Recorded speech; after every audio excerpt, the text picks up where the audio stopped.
Tervitame kõiki teid, kes olete Narva Raekoja platsile saabunud, et täna kaasa lüüa Narva linna jooksu miilijooksu distantsil.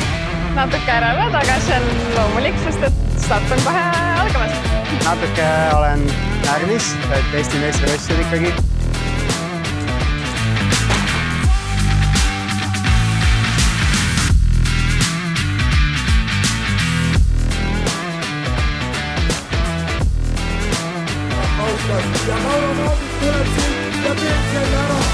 Ikka väga hea, selle nimel sportlased ju pingutavadki, et enda isiklikke rekordeid ikka edasi viia. Kõige tähtsamad nagu võitsin ja minu jaoks on selline ajalooline hetk, esimesed Eesti maanteemilli meistrivõistlused. Üllatavalt kerge.